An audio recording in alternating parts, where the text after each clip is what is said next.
Heroine ಇಲ್ಲಿ ಬೆಳಿಗ್ಗೆ ಎದ್ಬಿಟ್ಟು ಪಾಯಸ ಮಾಡ್ತಾ ಇರ್ತಾಳೆ. ಅಲ್ಲಿಗೆ ಒಬ್ಬ ಬರ್ತಾನೆ ನೋಡಿ. ಮೊದಲಿಗೆ ಅವನು ನೋಡಿ ಅವ್ರ ಅಪ್ಪ ಅನ್ಕೊಂಡ್ಬಿಟ್ಟಿದ್ದೆ. ಆಮೇಲೆ ಗೊತ್ತಾಗಿದ್ದು ಅವ್ರ ಗಂಡ ಅಂತ. ಇನ್ನು ಈ ಕಣ್ಣಲ್ಲಿ ಏನೇನ್ ಕರ್ಮನೆಲ್ಲ ನೋಡ್ಬೇಕು ನೋಡಿ. ಏನ್ ಇವತ್ತು ಸಡನ್ ಆಗಿ ಪಾಯಸ ಮಾಡ್ತಿದ್ಯಾ ಅಂತ ಕೇಳ್ತಾನೆ. ಅದಕ್ಕೆ ಅವಳಿಗ ಆತರ ಏನಿಲ್ಲ, ಸುಮ್ನೆ ಮಾಡ್ತಿದ್ದೀನಿ ಅಂತ ಹೇಳ್ತಾಳೆ. ಪಾಯಸನೀಗ ಮಗನಿಗೆ ಕುಡಿಯೋದಕ್ಕೆ ಅಂತ ಹೇಳಿ ಕೊಡ್ತಾಳೆ. ಅವಳಿಗ ಅವ್ನ ಮಗನ್ನ ಸ್ಕೂಲಿಗೆ ಕರ್ಕೊಂಡು ಹೋಗ್ಬೇಕಾದ್ರೆ ಅವ್ನ ಮಗ ಈಗ ಪಾಯಸ ಏನಕ್ಕೆ ಮಾಡ್ದಮ್ಮ ಅಂತ ಕೇಳ್ತಾನೆ. ಅದಕ್ಕೆ ಅವಳಿಗ ನಿನಗೆ ಪಾಯಸ ಅಂದ್ರೆ ಇಷ್ಟ ಅಲ್ವಾ, ನಿನಗೋಸ್ಕರನೇ ಮಾಡ್ದೆ ಅಂತ ಹೇಳ್ತಾಳೆ. ಹೀರೋಯಿನ್ ಈಗ ಅವ್ನ ಮಗನ್ನ ಸ್ಕೂಲಿಗೆ ಬಿಟ್ಟು ಅಲ್ಲಿಂದ ಒಂದು ಅಪಾರ್ಟ್ಮೆಂಟ್ ಗೆ ಬರ್ತಾಳೆ. ಇವಳು ಆ ಅಪಾರ್ಟ್ಮೆಂಟ್ ಅಲ್ಲಿ ಹೌಸ್ ಕೀಪರ್ಸ್ ಇರ್ತಾರಲ್ವಾ, ಅವರಿಗೆಲ್ಲ ಸೂಪರ್ವೈಸರ್ ಆಗಿ ಕೆಲಸ ಮಾಡ್ತಿರ್ತಾಳೆ. ನಮ್ ಹೀರೋಯಿನ್ ಈಗ ಅವ್ಳು ಮಾಡಿದ ಪಾಯಸನ ಅದೇ ಅಪಾರ್ಟ್ಮೆಂಟ್ ಅಲ್ಲಿ ಇರೋ ಒಂದು ಹುಡುಗಿ ಕೊಟ್ಟು ಹ್ಯಾಪಿ ಬರ್ಡೇ ಅಂತ ಹೇಳಿ ವಿಶ್ ಮಾಡ್ತಾಳೆ.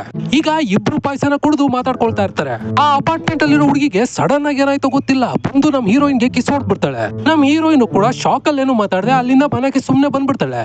ಆ ದಿನ ರಾತ್ರಿ ಹೀರೋಯಿನ್ ಈಗ ಹಸ್ಬೆಂಡ್ ಜೊತೆ ರೊಮ್ಯಾನ್ಸ್ ಮಾಡ್ತಾ ಇದ್ರು, ಅವಳಿಗೆ ಮಾತ್ರ ಕಿಸ್ಸೆ ನೆನಪಿಗೆ ಬರ್ತಾ ಇರುತ್ತೆ.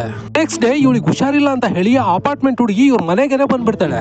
ಅಲ್ಲಿಗ ಎಲ್ರನ್ನ ಪ್ರೀತಿಯಿಂದ ಮಾತಾಡ್ಸ್ಕೊಂಡು ಹೋಗ್ತಾಳೆ. ಅದು ನಮ್ ಹೀರೋಯಿನ್ ಗೆ ತುಂಬಾ ಇಷ್ಟ ಆಗ್ಬಿಡುತ್ತೆ. ಹೀಗೆ ಅದು ಇದು ಅಂತ ನೆಪ ಮಾಡ್ಕೊಂಡು ಒಬ್ರನ್ನೊಬ್ರು ಅಪಾರ್ಟ್ಮೆಂಟ್ ಅಲ್ಲಿ ಮೀಟ್ ಆಗ್ತಾ ಇರ್ತಾರೆ. ಒಂದಿನ ಅಪಾರ್ಟ್ಮೆಂಟ್ ಹುಡುಗಿ ಈಗ ಹೀರೋಯಿನ್ ಹತ್ರ ಬಂದು ಇವತ್ತು ಇಲ್ಲೇ ಸ್ಟೇ ಆಗು ಅಂತ ಹೇಳಿ ತುಂಬಾ ರಿಕ್ವೆಸ್ಟ್ ಮಾಡ್ತಾಳೆ. ಹೀರೋಯಿನ್ ಈಗ ರಾತ್ರಿ ಯಾರಿಗೂ ಗೊತ್ತಾಗದೆ ಅವಳ ಅಪಾರ್ಟ್ಮೆಂಟ್ ಗೆ ಹೋಗ್ತಾಳೆ. ಆ ರಾತ್ರಿ ಇಬ್ರು ಏನ್ ಮಾಡಿದ್ರು ಅಂತ ಹೇಳಿದ್ರೆ, ಇವಾಗ ನಿಮ್ ಬ್ರೈನ್ ಅಲ್ಲಿ ಅವ್ರಿಬ್ರು ಏನ್ ಮಾಡಿದಾರೆ ಅಂತ ಓಡ್ತಾ ಇದೆಯೋ ಅದೇ ನಡೆದಿರುತ್ತೆ. ನೆಕ್ಸ್ಟ್ ಡೇ ಮಾರ್ನಿಂಗ್ ಈಗ ಹೀರೋಯಿನ್ ಫಸ್ಟ್ ನೈಟ್ ಎಲ್ಲ ಮುಗಿದಾದ್ಮೇಲೆ ಗಂಡನ ಎಬ್ಬಿಸ್ತಾರೆ ಗೊತ್ತಾ, ಆ ತರ ಅವಳು ಎಬ್ಬಿಸ್ತಾಳೆ. ಆಗ್ಲೇ ಮನೆ ಕಾಲಿಂಗ್ ಬೆಲ್ಲಿಗ ರಿಂಗ್ ಆಗ್ಬಿಡುತ್ತೆ. ಅಪಾರ್ಟ್ಮೆಂಟ್ ಹುಡುಗಿ ಈಗ ಹೋಗ್ ನೋಡಿದ್ರೆ ಅಲ್ಲಿ ಅವ್ರ ಅಮ್ಮ ಬಂದ್ಬಿಟ್ಟಿರ್ತಾಳೆ.